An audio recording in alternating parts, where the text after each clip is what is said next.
Hello children. Hello all of you. Today we will going to start chapter 7 NCERT class 5 English. ये chapter आपकी marigold book से है। आपको जैसे पता है कि आपके सारे चैप्टर में एक पोयम और एक स्टोरी होती है, तो इसकी पोयम जो थी वो पहले अपलोड की जा चुकी है। अगर आपने उसे नहीं देखा है तो उसे पहले आप देख लीजिए। Now let's start story. ये सेकेंड पार्ट है इस चैप्टर का। फर्स्ट पार्ट में आपकी पोयम थी Gulliver's trouble. Name of this story Gulliver's trouble. Trouble कहते हैं यात्रा को, गुलिवर्स नाम है किसी का, तो गुलिवर्स की यात्रा। ठीक है, now let's start this story. When a person tells the story of his life in his on words it is called an autobiography. Ban मतलब जब एक पर्सन, जब कोई भी इंसान, टेल्स मतलब जो बताता है, स्टोरी को, कहानी को, हिज लाइफ अपने जीवन की, जब कोई इंसान अपने जीवन की कहानी बताता है, इन हिज ऑन वर्ड्स अपने ही शब्दों में, तो उसे क्या कहते हैं? It is called an autobiography. तो उसे क्या कहा जाता है? ऑटोबायोग्राफी। जब कोई भी इंसान अपने जीवन की कहानी अपने ही शब्दों में बताता है तो उसे ऑटोबायोग्राफी कहा जाता है। Okay. Gulliver a seller. Gulliver एक नाविक था। सेलर कहते हैं नाविक को, जो नाव चलाने वाला। ठीक है, गुलिवर एक नाविक था, सेलर कहते हैं नाविक को।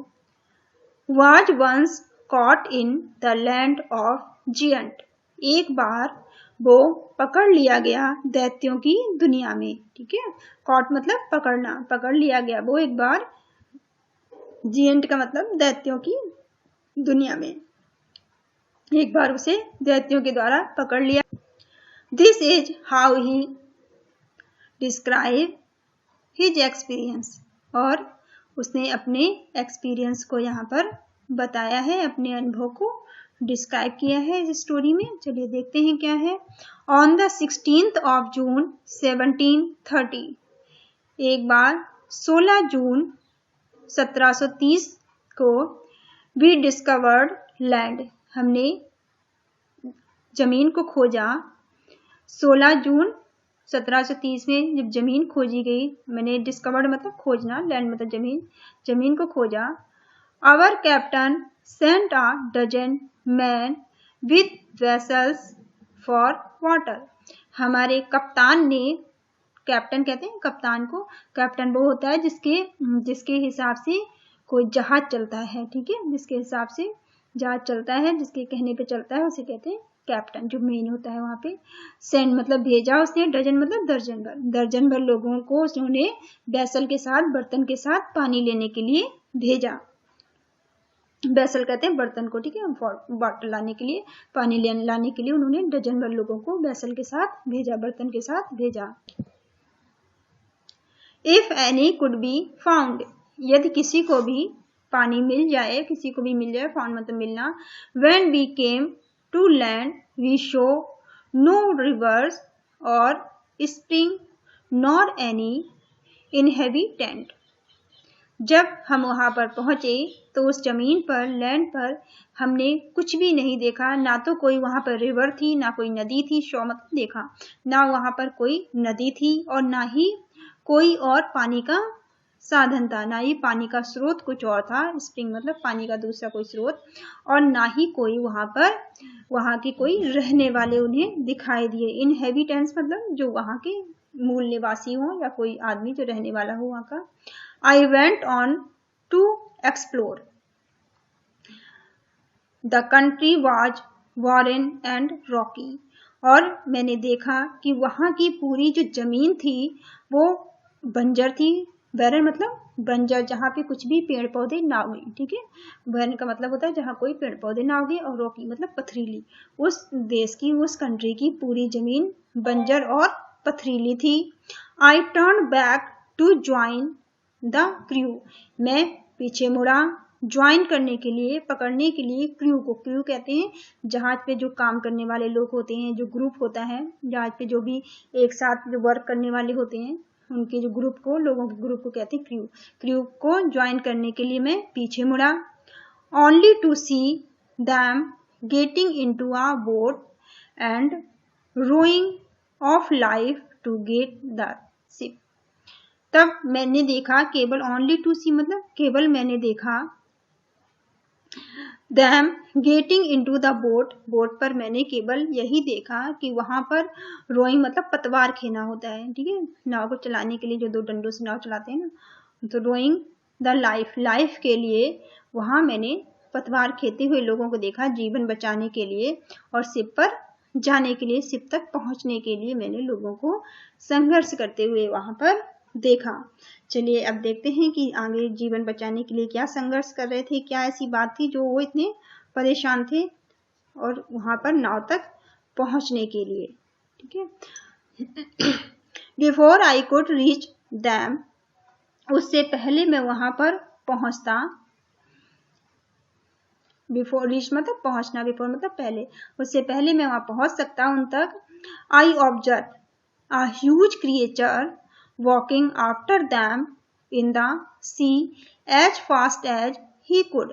तभी मैं उन तक पहुंच पाता, उससे पहले मैंने देखा, या ऑब्जर्व का मतलब सी देखने से है, ठीक है। आ ह्यूज, ह्यूज मतलब बहुत बड़ा सा, ठीक है, बहुत बड़े से एक क्रिएचर, क्रिएचर कहते हैं किसी प्राणी को, एक मैंने वहां पर, मैं उससे वहां उन तक पहुंचता उससे पहले ही मैंने एक बहुत बड़े प्राणी को देखा जो वॉकिंग, जो चलता आ रहा था, मतलब चलता आ रहा था, आफ्टर दैम उनकी तरफ जो चला आ रहा था, इन द सी समुद्र में, as fast as he could जितना तेजी से वो चल सकता था उतना तेजी से वो चलकर आ रहा था। The water of ocean reached only till his he knees, और जो वाटर था, जो सी का जो पानी था समुद्र का, ओशन में कहते हैं समुद्र को, रीच्ड मतलब पहुंचना, उसके जो समुद्र का पानी था वो केवल उसकी नीज तक पहुंच रहा था, केवल उसके घुटनों तक पहुंच रहा था। वो दैत इतना बड़ा था कि समुद्र का पानी भी उसे डुबा नहीं सकता था, वो भी उसके सिर्फ घुटनों तक ही था। हाउएवर फिर the monster was unable to overtake the speeding boat, फिर भी जो मॉन्स्टर था, जो वो दैत्य था, वो अनेबल था, वो योग्य नहीं था कि वो बोट को ओवरटेक कर सके, वो बोट तक, बोट की स्पीड को वो पकड़ सके, वो इस योग्य नहीं था। I was turn back quickly, मैं जल्दी से पीछे मुड़ा, टर्न बैक मतलब पीछे मुड़ा, क्विकली मतलब जल्दी से, मैं जल्दी से पीछे मुड़ा, and climbed up a steep hill, और मैं जल्दी से पीछे मुड़ के एक पहाड़ी पर चढ़ गया। क्लाइम्ड अप मतलब चढ़ना, स्टीप हिल कहते हैं खड़ी पहाड़ी को, ठीक है। स्टीप हिल का मतलब होता है जो सीधी पहाड़ी हो इस तरह से, ठीक है, तो इस तरह सीधी पहाड़ी हो, इसको कहते हैं स्टीप हिल। तो मैं एक स्टीप हिल पर जल्दी से चढ़ गया, एक खड़ी पहाड़ी पर जल्दी से चढ़ गया, ठीक है। With field of barley on either side, जिसके दोनों तरफ, फील्ड कहते हैं जमीन को, जिसके दोनों तरफ, जिस हिल के दोनों तरफ, बार्ले कहते हैं जौ को, ठीक है, जिसके दोनों तरफ जौ के पेड़ थे। बार्ले किसको कहते हैं? जौ के पेड़ों को, ठीक है, जिसके दोनों तरफ बार्ले के पेड़ थे। And the corn rising up to 40 feet, और जो कॉर्न के पेड़ थे, कॉर्न किसको बोलते हैं? मक्के का, ठीक है, जो मक्के के पेड़ वहां पर खड़े हुए थे, लगभग 40 फीट के, ठीक है, 40 फीट लंबे वहां पर मक्के के पेड़ थे। There was a fence to pass from one field to another, और वहां पर फेंसेस लगे हुए थे। फेंसेस किसको बोलते हैं? बाड़े को बोलते हैं। जैसे फील्ड जमीन होती है, उसके आसपास जानवरों से बचाने के लिए ऐसे लगा दिए जाते हैं, कुछ तार बांध दिया जाता है, या बांस का या लकड़ी का कोई चीज, ऐसे फेंसेस लगा दिए जाते हैं वहां पे, ताकि जानवर अंदर ना आ पाए, पेड़ों से जानवरों को बचाने के लिए वहां पे ऐसे करके फेंसेस बना दिए जाते हैं, ठीक है, ताकि जो भी खेत हैं वहां पे जानवर अंदर ना आ सके। तो there was fences to pass from one field to another. वहां पे ऐसे फेंसेस लगे हुए थे जो कि एक फील्ड से दूसरी फील्ड को पे जाने के लिए, एक जगह से दूसरी जगह जाने के लिए वहां पे फेंसेस लगे हुए थे, ठीक है। It was impossible to me, ये मेरे लिए बिल्कुल असंभव था। इम्पॉसिबल मतलब असंभव, ये मेरे लिए बिल्कुल असंभव था। टू क्लाइंब, चढ़ना, क्लाइंब मतलब चढ़ना, मेरे लिए उन पे चढ़ना बिल्कुल असंभव था। किन पर? फेंसेस पे, जो फेंसेस लगे हुए थे ना उन पे चढ़ना उसके लिए बिल्कुल असंभव था। बिकॉज, क्योंकि every step was 6 feet high, क्योंकि जो फेंसेस थे उनकी हर एक स्टेप की जो ऊंचाई थी वो 6 फीट ऊंचे थे, वो 6 फीट ऊंचे थे, इसलिए वहां पर मेरे लिए चढ़ना असंभव था। It was trying to find a gap in the hedge, और मैं वहां पर एक गैप ढूंढ रहा था, एक जगह ढूंढ रहा था जहां पर मैं छिप सकूं, हेज में, जहां मैं छिप सकूं, अपने आप को छिपा सकूं। When I discovered one of the inhabitant in the next field walking toward the fences, तभी मैंने वहां पर देखा, डिस्कवर्ड मतलब मैंने पाया, मैंने खोजा एक आदमी को जो कि वहां का मूल निवासी था। इनहेबिटेंट्स मतलब जो वहां पर रहने वाला था, वहां का मूल निवासी था, उनमें से मैंने एक आदमी को देखा। नेक्स्ट फील्ड जो कि दूसरी खेत से या दूसरी जगह से, जिसे मैंने अपनी तरफ वॉकिंग मतलब आते हुए देखा। टूवर्ड्स मतलब अपनी तरफ, फेंसेस, फेंसेस की तरफ अपनी तरफ बढ़ते हुए मैंने एक आदमी को देखा जो कि वहीं का मूल निवासी था। वो चलता चला आ रहा था फेंसेस की तरफ।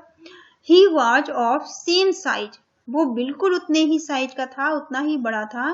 As the creature chasing the boat, जैसा कि वो क्रिएचर था, वो जेंट था, वो दैत्य था जो कि चेजिंग कर रहा था। चेजिंग मतलब पीछा करना, जो कि बोट का पीछा कर रहा था, जो कि नाव का पीछा कर रहा था। दूसरा दैत्य भी जो फेंसेस की तरफ बढ़ता चला आ रहा था, वो भी उतना ही बड़ा था। I was struck with almost fear, मैं बहुत ज्यादा, ऑलमोस्ट मतलब अटमोस्ट का मतलब बहुत ज्यादा, फियर मतलब डर, मैं बहुत ज्यादा डर से कांपने लगा, बहुत ज्यादा मैं डर गया था, बहुत ज्यादा डर से मैं भयभीत हो गया। और एंड एस्टॉनिशमेंट, और एस्टॉनिशमेंट से भी, एस्टॉनिशमेंट का मतलब होता है अचंबा, आश्चर्य से भी, आश्चर्य से भी, ठीक है। एस्टॉनिशमेंट से और डर से मैं बहुत ज्यादा कांपने लगा, मैं भयभीत हो गया। And run to hide myself, और मैं अपने आप को बचाने के लिए दौड़ा। हाइड मतलब छिपाने के लिए, माई सेल्फ मतलब अपने आप को छिपाने के लिए मैं दौड़ा।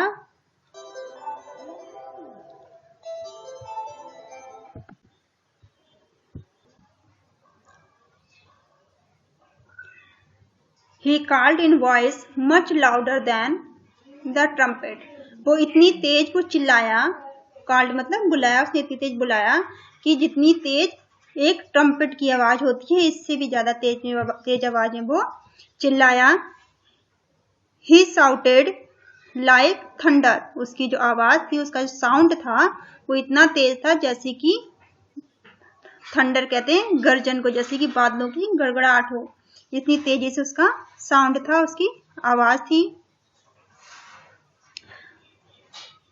7 monsters like him came toward the field ready to reap the corn, और वहां पर उसी की तरह के 7 जो दैत्य थे, मॉन्स्टर जो ह्यूज बड़े बड़े आदमी थे, जो दैत्य नुमा थे, वो उसी की तरह के 7 लोग वहां पर और आए। केम टूवर्ड्स मतलब वहां पर आए, field ready to reap the corn, उन कॉर्न को काटने के लिए, कॉर्न की कटाई करने के लिए, मक्के के जो पेड़ थे बड़े बड़े उनको काटने के लिए वहां पर 7 दैत्य और आए।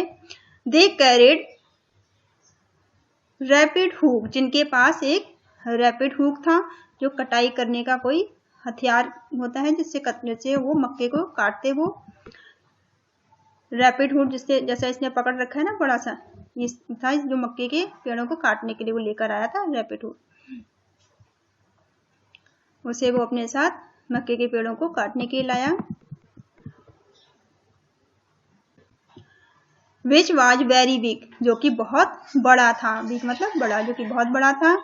When one of the reapers approached where, approach मतलब पहुंचना, रैपियर कहते हैं जो कटाई करने वालों में से एक था, वो जब वहां पर पहुंचा, वेयर आई ले हिडन, जहां पर मैं छिपा हुआ था, ठीक है, जहां पर मैं हिडन मतलब छिपना, जहां पर मैं छिपा हुआ था, वो कटाई करने वाला वहां पर एक जियंट पहुंचा, जब वो वहां पर पहुंच गया तो मैं छिपा हुआ था। I screamed as loud as I could, मैं इतनी तेज चिल्लाया, स्क्रीम्ड मतलब डर से चिल्लाना, स्क्रीम्ड का मतलब होता है बहुत ही भय से या डर के बहुत तेज से चिल्लाना, इतनी तेज में चिल्लाया जितनी तेज से मैं चिल्ला सकता था। द क्रिएचर स्टॉप्ड रैपिंग, और वो क्रिएचर जो थे, वो प्राणी थे, उन्होंने कटाई करना बंद कर दिया, रैपिंग मतलब कटाई करना, उन्होंने कटाई करना बंद कर दिया। Picked me up between his thumb and forefinger, और उन्होंने मुझे उठा लिया, पिक्ड मी मतलब उठा लिया, पिक्ड मी अप मुझे उठा लिया अपने एक अंगूठे, थम मतलब अपने अंगूठे और 4 उंगलियों के बीच में उन्होंने मुझे उठा लिया। And brought me close to his eyes, और वो मुझे अपनी आंखों के पास ले गया, ब्रॉट मतलब ले गया, क्लोज मतलब करीब, अपनी आंखों के करीब, अपनी आईज के करीब वो मुझे ले गया। 60 फीट अबव द ग्राउंड, जो कि मैं ग्राउंड से 60 फीट ऊपर था। He looked at me with curiosity, और फिर उसने क्या किया कि 60 feet above the ground he looked at me with curiosity, और उसने मुझे ग्राउंड पे रखा और बहुत ही उत्साह के साथ, क्यूरियोसिटी कहते हैं बहुत ही उत्सुकता से उसने मुझे देखा। And blew my hair aside to get a better view of my face, और फिर उसने क्या किया कि मेरे बालों को फूंक मार कर उड़ाया, ब्लू मतलब फूंक मारना, ब्लू मतलब फूंक मारना, हेयर असाइड मतलब साइड में किए, उसने मेरे बालों को फूंक मार के साइड में किए, अच्छी तरह से देखने के लिए, बेटर मतलब अच्छी तरह से, व्यू मतलब दृश्य देखने के लिए, ऑफ माई फेस मेरे फेस को अच्छी तरह से देखने के लिए उसने मेरे बाल जो थे उसने फूंक मारकर हटाए उन्हें। ही कॉल्ड हिज फ्रेंड, और उसने अपने दोस्तों को बुलाया। And gently placed me on the ground, और उसने धीरे से मुझे जमीन पर रख दिया, प्लेस्ड मतलब रख दिया, जेंटली मतलब धीरे से उसने मुझे जमीन पे ग्राउंड पे रख दिया। They all set on the ground, और वो सभी जमीन पर बैठ गए, उस ग्राउंड पर वो सभी बैठ गए। To take a good look at me, और वो मुझे गौर से देखने लगे। I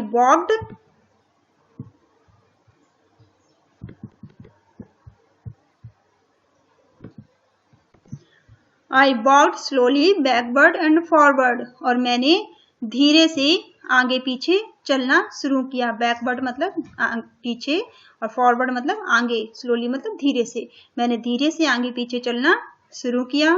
pulled of my head and made a low Waugh towards the former, और मैंने धीरे से अपनी टोपी उतारी, पुल्ड अप मतलब हटाई, माई हैट मैंने अपनी जो हैट थी मैंने उसको उतारा।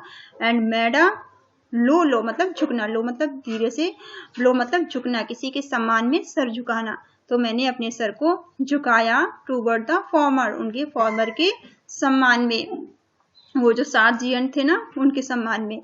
आई tried to speak to them loudly in several language, और मैं कोशिश कर रहा था उनसे अपनी बात कहने के लिए, स्पीच मतलब बोलना, स्पीक मतलब बोलना, लाउडली मतलब तेजी से, सेवरल लैंग्वेज मतलब बहुत सारी भाषाओं में, मैं बहुत सारी भाषाओं में बोलने की कोशिश कर रहा था, अपनी बात कहने की कोशिश कर रहा था। Each time I did so, मैं हर बार कोशिश करता, ऐसे ही। The farmer who picked me up held his ear very close to me but in vain, और वो जो फार्मर था जिसने मुझे उठा रखा था, पिक्ड मी अप मतलब जिसने मुझे उठाया था, वो अपने कानों को, अपने ईयर्स को मेरे क्लोज लाता, क्लोज मतलब पास में, मेरे पास में लेकर आता, बट इन वैन, लेकिन ये सब बेकार हो जाता क्योंकि वो उसे कुछ भी समझ नहीं आता, उसे कुछ भी सुनाई नहीं देता। मैं कितनी भी तेज में बोलता, अलग अलग लैंग्वेज में उसे बोलने की कोशिश करता, लेकिन उसे कुछ भी सुनाई नहीं देता। वो अपने कान मेरे पास लेकर आता, लेकिन उसे कुछ समझ में नहीं आता। The farmer look me to his house, और जो फार्मर था वो टुक मतलब ले गया, टुकनी मतलब ले जाना, वो मुझे ले गया अपने घर में। जो फार्मर था, किसान था, टुक मी मुझे ले गया, टू हिज हाउस अपने घर ले गया, and place me at some distance on the dining table, और उसने मुझे रख दिया, प्लेस्ड मी मतलब रख देना, उसने मुझे रख दिया कुछ दूरी पर, सम डिस्टेंस मतलब कुछ दूरी पर उसने मुझे रख दिया, on dining table, dining table पर कुछ दूरी पर उसने मुझे रख दिया, which was 30 feet, which was 30 feet, जो कि 30 फीट की थी, हाई जो 30 फीट हाई थी, फ्रॉम द फ्लोर, जो कि जमीन से 30 फीट 13 फीट ऊंची थी। The dinner was brought for the farmer, और जो डिनर था, जो रात का खाना था, डिनर कहते हैं रात के खाने को, रात का खाना फार्मर के लिए लाया गया, इन अ डिश, डिश मतलब थाली में, एक थाली में रात का खाना उस फार्मर के लिए लाया गया, which was 10 feet in diameter, और वो डायमीटर से 10 फीट ऊंचा था। The farmer's wife crumbled some breads, crumbled कहते हैं टुकड़े करना, ठीक है, क्रम्बल्ड का मतलब होता है टुकड़े करना। उस फार्मर की पत्नी ने कुछ ब्रेड के टुकड़े किए, and placed it before me, और मेरे सामने रख दिए, कुछ ब्रेड के टुकड़े करके उसने मेरे सामने रख दिए, मुझे खाने के लिए दिए कुछ ब्रेड के टुकड़े। In the middle of the dining, और डिनर, डिनर के बीच में, जो खाने के बीच में, मिडिल मतलब बीच में, खाने के बीच में, I heard a noise behind me, मैंने अपने पीछे से एक आवाज सुनी, बिहाइंड मी मतलब अपने पीछे से, हर्ड मतलब सुनना, नॉइज मतलब आवाज, मैंने अपने पीछे से एक आवाज सुनी। It was a purring of a cat, जो कि एक बिल्ली की खरखराने की आवाज थी। प्यूरिंग मतलब कहते हैं खरखराने की, प्यूरिंग मतलब जो बिल्ली की आवाज होती है ना, उसे। That was 10 times larger than an ox, जो कि एक बैल से लगभग 10 गुना ज्यादा थी। The farmer's wife was stroking him, और जो फार्मर की पत्नी थी वो उसे, उस पर हाथ फेर रही थी, उसे सहला रही थी, किसको, उस बिल्ली को। Then entered the farmer's son, 1 year old son, और तभी क्या हुआ कि जो फार्मर का बेटा था, इंटर्ड मतलब वो अंदर आया, फार्मर सन, फार्मर 1 year old सन, फार्मर का 1 साल का जो बेटा था वो अंदर आया, in the arm of a lady, जो कि एक लेडी की गोद में था, आर्म ऑफ लेडी का मतलब उसकी गोद में था। ऑन सीइंग मी, और उसने मुझे देखा, द चाइल्ड ग्रेप्ड मी, और उसने मुझे उठा लिया, उसने जैसे उस बच्चे ने मुझे देखा, मुझे उसने उठा लिया खींच के, फ्रॉम द टेबल, टेबल से खींच के उसने मुझे उठा लिया, and put my head into his mouth, और उसने मेरे सर को अपने माउथ में रखा, अपने मुंह में मेरे सर को उसने रखा। आई साउटेड सो लाउडली, मैं बहुत तेजी से चिल्लाया, ठीक है, साउटेड मतलब चिल्लाना, लाउडली मतलब बहुत तेजी से, मैं बहुत तेजी से चिल्लाया। दैट द बेबी ड्रॉप्ड मी, और फिर उस बच्चे ने मेरी चिल्लाने की आवाज सुनकर उसने मुझे छोड़ दिया, ड्रॉप्ड मी मतलब छोड़ देना, उसने मुझे छोड़ दिया। I would have broken my neck, मेरी जो गर्दन थी वो टूट ही जाती, ब्रोकन मतलब टूट जाती, ठीक है, टूटना, ब्रोकन का मतलब टूटना, तो मेरी जो नेक थी, नेक कहती गर्दन को, मेरी गर्दन टूट ही जाती। If the mother had not held her apron under me, अगर उसकी मदर ने, अगर उसकी माँ ने मेरे नीचे अप्रॉन न रख दिया होता है, हेल्ड मतलब लगा लिया होता, अप्रॉन कहते हैं जो खाना बनाने में एक कपड़ा यूज होता है ना, जो बांध के खाना बनाते हैं ना, कपड़े गंदे ना हो, ठीक है, उसको अप्रॉन बोलते हैं। अंडर मी मतलब मेरे नीचे रख दिया, अगर उसने उस अप्रॉन को मेरे नीचे नहीं रखा होता, मेरी गर्दन के नीचे नहीं लगाया होता, तो मेरी गर्दन टूट ही गई होती। लेटर सी पुट मी, और बाद में उन्होंने मुझे ऑन बेड, बाद में उन्होंने मुझे क्या किया, अपने बेड पे रख दिया, अपने बेड पे लिटा दिया, और मतलब अपने बेड कहते हैं बिस्तर को, लेटर मतलब बाद में, पुट मी मतलब रख दिया, एंड कवर्ड मी और मुझे ढक दिया, कवर्ड मतलब ढकना, और मुझे ढक दिया with a clean white handkerchief, handkerchief बोलते हैं रुमाल को, ठीक है, और उन्होंने मुझे एक साफ, क्लीन मतलब साफ, एक साफ रुमाल से मुझे ढक दिया। I slept dreaming for my home, मैं अपने घर के सपने देखते हुए, एंड माई वाइफ और अपनी पत्नी के, एंड माई चिल्ड्रन अपने बच्चों के, मैं अपने घर के, अपनी पत्नी के और अपने बच्चों के सपने को देखते हुए सो गया। ड्रीमिंग मतलब सपना, स्लैप्ट मतलब सोना, ठीक है, अपने घर के, अपनी पत्नी के और अपने बच्चों के सपने को देखते हुए मैं सो गया। ये स्टोरी आपकी यहाँ फिनिश होती है। चलिए देखते हैं हमने आज न्यू वर्ड क्या क्या सीखे हैं। ब्लोइंग, ब्लोइंग का मतलब क्या होता है? वेरी लाउड नॉइस, बहुत तेजी से चिल्लाना, ठीक है, बहुत तेज आवाज। तो ब्लोइंग का मतलब वेरी लाउड नॉइज, नॉइज कहते हैं आवाज को, बहुत तेज आवाज। इनहेबिटेंट, इनहेबिटेंट का मतलब होता है एक्यूपेज, ठीक है, एक्यूपेंट मतलब किसी जगह को जहाँ वहाँ के रहने वाले जो निवासियों के लिए यूज होती है, जिन्होंने जिस जगह को कवर कर रखा हो। तो यहाँ पे इनहेबिटेंट्स का मतलब था जहाँ वहाँ के मूल निवासी थे, वहाँ रहने वाले लोग थे जिनकी वो जगह थी। तो एक्यूपेंट मतलब वेरन, वेरन का मतलब होता है लैंड विद नो वेजिटेशन, एक ऐसी जमीन जिस पर पेड़ पौधे या घास नहीं उगती है, ठीक है, जिसे बंजर बोलते हैं हिंदी में। तो ऐसी लैंड, ऐसी जमीन जहाँ पे पेड़ पौधे नहीं होते हैं, कोई घास नहीं होती है, कोई भी वेजिटेशन नहीं हो सकता है, कोई प्लांट नहीं लग सकता है। अस्टोनिशमेंट, अस्टोनिशमेंट का मतलब क्या होता है? अस्टोनिशमेंट का मतलब होता है ग्रेटली सरप्राइज्ड, बहुत ज्यादा आश्चर्यचकित कर देने वाली बात, ठीक है, ग्रेटली सरप्राइज्ड। क्रम्बल्ड, क्रम्बल्ड का मतलब ब्रोकन इनटू पीसेस, टुकड़े करना, ठीक है, वो ब्रेड के टुकड़े करके उसके सामने उसने रखे थे ना, तो क्रम्बल्ड मतलब ब्रोकन इनटू पीसेस, टुकड़े करना। ग्रैब, ग्रैब का मतलब पिक सडनली, जल्दी से उठा लेना, या हियर, ठीक है, पिक सडनली, जल्दी से उठा लेना, या फिर हियर, ठीक है। ये आपकी न्यू वर्ड थे जो आपको नोट डाउन करके लर्न करना है इनको। Let's see the question answer. First is, why did captain send the man to the land? क्यों कैप्टन ने लोगों को भेजा था जमीन पे? जमीन पे किस लिए भेजा था उन्होंने? वो पानी लेने के लिए भेजा था ना, वेसल लेके। तो उन्होंने किस लिए भेजा था? आप लिख सकते हैं the captain send man to the land to fetch water, पानी लाने के लिए भेजा था। फैच मतलब निकालना या लाना। तो कैप्टन ने लोगों को पानी लाने के लिए भेजा था, ठीक है। Next is, why did man rush back to the ship? Ship पर जाने के लिए सब क्यों परेशान थे? तो the man rushed back to the ship, ship पे जाने के लिए सब परेशान थे क्योंकि a giant to chase them, क्योंकि जो जियंट था, जो दैत्य था, उनका पीछा कर रहा था वो, ठीक है, वो जियंट पीछा कर रहा था, इसलिए वो उनको जल्दी थी बोट पे जाने की, शिप पर जाने की। Next is, choose the correct answer, आपको सही आंसर बताने हैं कि इसमें सही आंसर क्या हो सकता है, ठीक है। तो फर्स्ट इज क्या हो सकता है इसमें?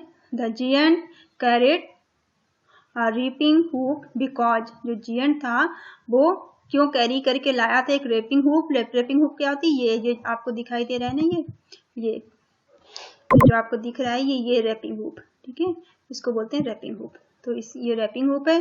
तो वो रैपिंग हुक क्यों लेकर आए थे? क्योंकि he was going to reap the corn, क्योंकि उन्हें जो कॉर्न थे, मक्के के पेड़ थे, उनकी उन्हें कटाई करनी थी, ठीक है। तो he was going to reaping the corn, वो कॉर्न को काटने जा रहे थे, कॉर्न के पेड़ों को उन्हें काटना था, ठीक है। Next is, they put Gulliver on the ground to look at him because, जो गुलिवर था उसने उन्हें ग्राउंड पे क्यों रखा था, क्या देखने के लिए? तो दे पुट, उन्होंने रखा था उसे गुलिवर को, दे put Gulliver on the ground, Gulliver को ग्राउंड पे रखा था, जमीन पे रखा था, टू लुक हिम बिकॉज, क्योंकि they had never seen such a टिनी man, क्योंकि उन्होंने कभी भी इतने छोटे आदमी को नहीं देखा था। टिनी मतलब छोटे, इसलिए वो उसे जमीन पर रख के, ग्राउंड पर रख कर गुलिवर को ध्यान से देख रहे थे कि ये कौन है, क्योंकि वो तो बहुत बड़े बड़े थे और गुलिवर तो बहुत उनके सामने छोटा था, टिनी था, टिनी मतलब बहुत छोटा। इसलिए उन्होंने उसे जमीन पर रखकर वो उसे देखने की कोशिश कर रहे थे कि छोटा आदमी कहाँ से आ गया है उनके पास। ठीक है, तो ये चैप्टर आपका यहाँ फिनिश होता है। आपको स्टोरी जरूर बहुत पसंद आई होगी। आप चैनल को लाइक करिए, शेयर करिए, सब्सक्राइब करिए, ठीक है, और अपने दोस्तों में से शेयर करिए। और कोई प्रॉब्लम है तो आप मुझे कमेंट कर सकते हैं। कोई चीज़ अगर नहीं समझ में आती है तो आप मुझे कमेंट करिए। Okay, thank you all of you, thank you for watching.